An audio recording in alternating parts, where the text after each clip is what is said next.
নাহমাদুহু ওয়া নুসাল্লি ওয়া নুসাল্লিমু আলা রাসূলিল কারীম। দেশ বিদেশ থেকে আমাকে যারা দেখছেন, আসসালামু আলাইকুম ওয়া রাহমাতুল্লাহি ওয়া বারাকাতুহু। পবিত্র রমজান উপলক্ষে আমাদের কাছে কিছু প্রশ্ন এসেছে।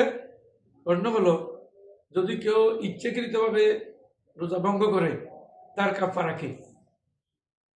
এই প্রসঙ্গে হাদিস শরীফ এসেছে, হযরত আবু হুরায়রা রাদিয়াল্লাহু তাআলা আনহু قال قال রাসূলুল্লাহ সাল্লাল্লাহু আলাইহি ওয়াসাল্লাম, হযরত আবু হুরায়রা রাদিয়াল্লাহু তাআলা আনহু রাসূলের সাহাবী, উনি বর্ণনা করেছেন, রাসূল করিম ইরশাদ করেছেন, মান আফতারা ইয়াওমান মিন রমজান মিন গায়রি রুখসাতিন, আরো অনুমতি ব্যতীত, মানে শরীয়তের অনুমতি ব্যতীত, অর্থাৎ এমন শরীয়তের কতগুলো মানুষকে অনুমতি দিয়েছে রোজা ভঙ্গ করা, যেমন মুসাফির এখন না রেখে পারবে, এই ধরনের যদি রুখসত ছাড়া, অনুমতি ছাড়া যদি কেউ রোজা ভঙ্গ করে, রাখাসাল্লাহু লাহু লাম ইয়াকজানহু আন সিয়ামিদ দাহরে, যদি কেউ 1 বছর রোজা রাখে, বছরকে বছর রোজা রাখে, তারপরেও তার রোজা ভঙ্গের কাফারা হবে না। কারণ এটা মারাত্মক।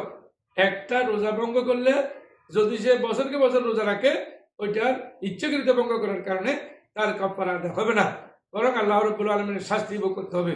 সুতরাং রোজা রাখতে হবে। রোজা অত্যন্ত গুরুত্বপূর্ণ একটি ইবাদত। রোজার ব্যাপারে সবাই সতর্ক থাকতে হবে।